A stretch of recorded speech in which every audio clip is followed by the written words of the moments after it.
We're going to be comparing the original The Road to Canterbury with the new Impoverished Pilgrim's Edition. The original box cover is on the left, and the new Impoverished Pilgrim Edition is on the right there. And here's a closer look at those box covers.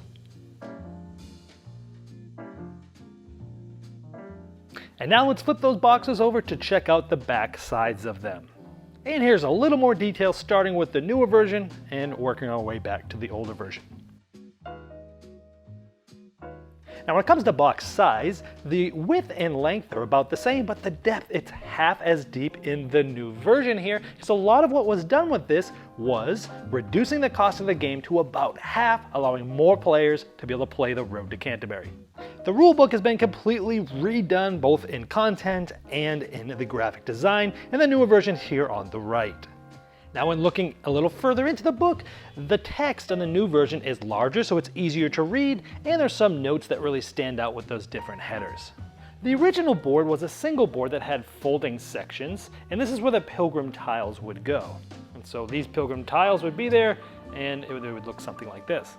Now the new version, each of these are actually separate pieces. They're like playmats, so they are all linen finish.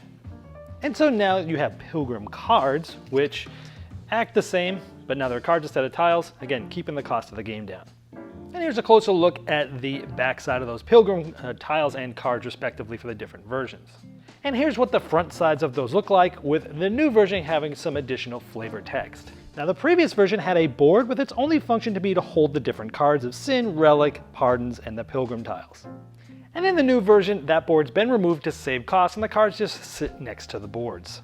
Now let's take a look at the cards themselves. Here's the Relic cards with the previous version on the left and the new version on the right. And as you can tell, the newer version here is a little bit easier to read the font, and they're a little bit larger. And here you can see the back sides of the Sin cards from old left and new version on the right. Now here are the front sides of those Sin cards with the previous version on the top, the new version on the bottom. Now, two things to notice is that they have changed idleness to sloth, and they changed luxury to lust. Now here is a big difference in color, where these two colors, wrath and luxury, were kind of close, where now they're very different, easier to tell. And here's a closer look at all of these. Now here's a look at the back side of the Pardon cards with the newer version on the right with those slightly larger cards. And there's the corresponding art on the other side. Here we have the corruption cubes from the previous version and the new version. The purple is more vibrant now, and it went from a tan to more of a brown color. Here we have the difference between the Parsons pawns, with the new version having a blue color.